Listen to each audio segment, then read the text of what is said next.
of the month, Miss Wendy Cassidy. We want to get to know you a little bit. And your background is marketing. Yes. So let's be up close and personal with you, your story, and share a little bit about where you're from, how you got into marketing, and how you ended up in Florida. Okay. Well, I grew up outside of Hartford, Connecticut, and met my husband in Rhode Island. And we moved down here back in '96. Mm-hmm. We were sort of on a adventure for him to get into television.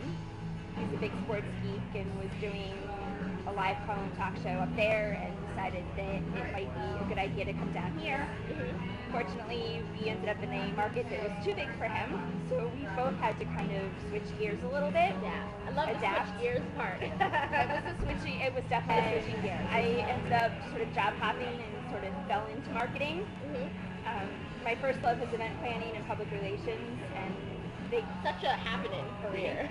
they kind of tie into marketing a little bit, at least from the communication standpoint. Mm-hmm. So, kind of, like I said, I job hopped a little bit, ended up in tech data for about 9 years, and was laid off in '09, and I've kind of been trying to find my next big gig. And floating, getting ready for your next big gig. The next I love big gig. What makes you unique? We always ask all of our muses, what if they were a color, what would they be? And we got a chance to chat a little bit before the interview about her color and how unique she is. So we're gonna let Miss Wendy tell you a little bit about that. Okay, well, I couldn't come up with a color, but I came up with a bit of a flavor. Flavor. I kind of consider myself to be a little bit vanilla. I don't think there's all that much excitement about me, and that's probably just my misperception of myself, but we'll go with that. But I said, this is what I said before. I said that vanilla is always the base. She challenged me. Vanilla is always the base to one of the best sundaes. So without you, without vanilla, where would we be? With all the flavors in the world. We would be in some deep, dark, rich, decadent chocolate for a hot fudge sundae. You can't go wrong with that. You know, have you even thrown a little bit of strawberry and you're right there with the, Yes. you know, nice and sweet. But no, I guess what makes me unique, I would probably say I am very adaptable. I'm creative, but yet I can think strategically. And I kind of look at myself as a jack of all trades, but a master of none. I will pitch in and do what needs to be done, and kind of go where I'm needed, and not necessarily what is a particularly good fit for myself. Right, and so but that's a good team player, and a lot of companies and organizations and teams look for that type of person and need that type of person because so often is what I'm trying to say. We don't have enough team, collaboration, and I think you would bring that to the table. So, Yes, staying along the lines of career and professionalism, our series, this 2011 fall series, is Refocus, Reinvent, and Relax. And you talked about your adaptability, and one of our main things on the Refocus idea was how we are able to pinpoint areas within our careers or our businesses that we need to kind of maybe adapt the strategy, especially in today's environment where the economy and our outcomes are maybe not so solidified. Mm-hmm. So talk about your career and now, from 2009 forward, how you've had to adapt that. And I think a lot of muses or women will identify with you. I know I personally identify with you too, because there's been a lot of movement in the last 2 years, or a lot of kind of refocusing in the last 2 years.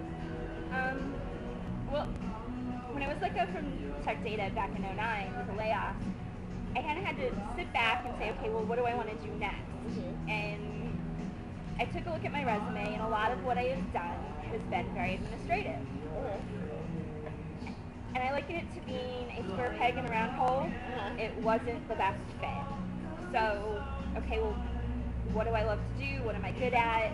What skills do I want to improve upon? And how can I get out of doing a strictly administrative support type job? Right. So part of that reinvention came along. Yes, and it was more out of necessity and a desire to succeed instead of feeling like I'm stumbling over my own 2 feet all the time. Yeah. And not, going home at the end of the day feeling like I've just not hit, straight A's, so to speak.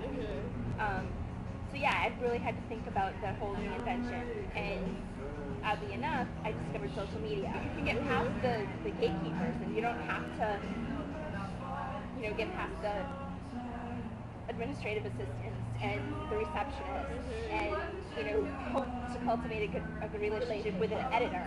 Right. You can go right to the consumer, go right to your audience, and cultivate that relationship that way.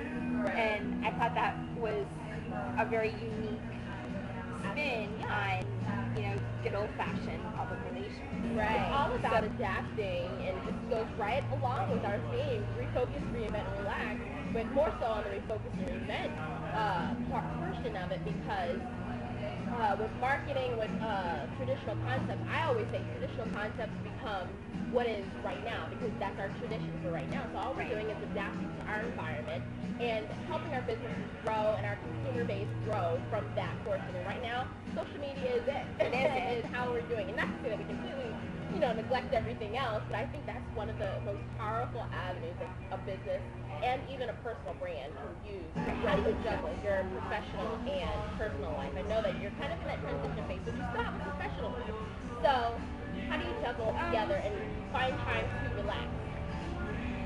Honestly, right now, my professional life has sort of taken a little bit of a backseat because I'm more focused on the refocusing and the reinvention of myself, and really trying to tweak my personal life a little bit and personal development a little bit more, because I think once I can get some challenges that I face under control, I'll be able to excel more on the professional end.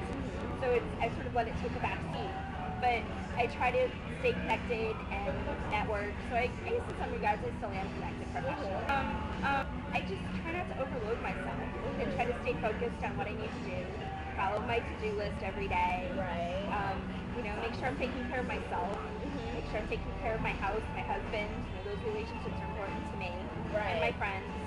And just sort of compartmentalize what I can. What's your favorite thing to do, whether it's something socially, something career-wise? What do you love to do?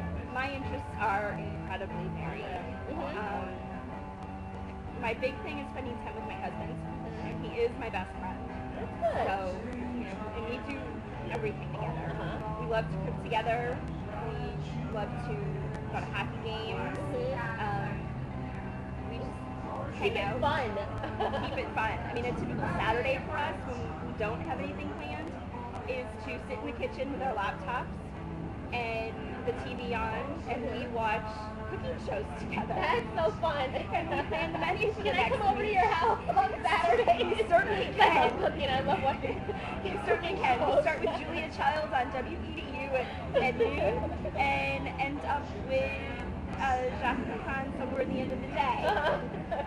So, what are you most passionate about, and what's the inspiration behind your passion?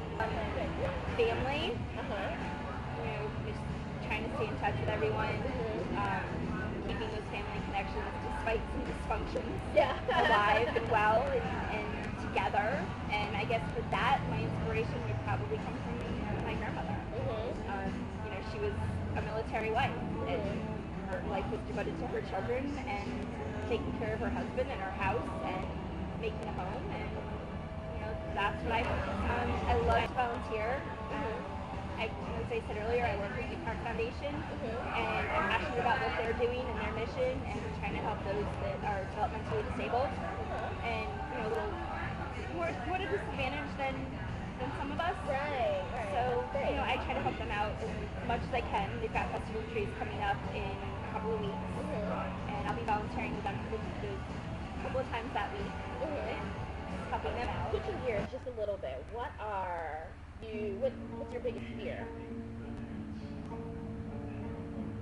It's going to sound kind of corny, perhaps. Both Kevin and I are only children, and we don't have children. So I think my biggest fear is growing old alone. Oh, okay. That's a big thing for me. I have these nightmares of being, the little old lady with all of the cats. Oh no. Or, the one who dies and nobody finds her for 6 months because the cats are all over the place, It's horrible. I know it is. But But see, that goes right back to your love for family and friends and, you know, giving back to your community because you've always got those people around you. I would hope I would. And you got us, you got her Muse. Okay, I'll look you We'll up when I'm find 5 years old. We'll find you at 95. I'll put you down as my contact information. In the case I croak, contact K. Hey, from her Muse. So we're having just so much fun here, and we're down to our last question, and it's kind of a quirky little question that we ask all of our muses. What color are your toenails? It is Essie, and it is Merino Cool. Essie Merino Cool. Yep, it's kind of it's like a maroonish color. Yes, I think it's part of their fall line, Uh-huh. perhaps. That's neat. Thank you. There's a bit of vibrancy there, too. A little bit. Yes, so we're wrapping up this month's Muse of the Month, Miss Wendy Cassidy. We're so happy to have her. Thank you for being here once again. Thank you for having me. It's been a blast. It has been. And if you'd like to be the Muse of the Month, definitely go online to hermuse.com. That's HERMUSE. And you can nominate yourself or someone, and definitely this video is going to show on our YouTube channel, our Facebook page, and on hermuse.com. So check us out and go.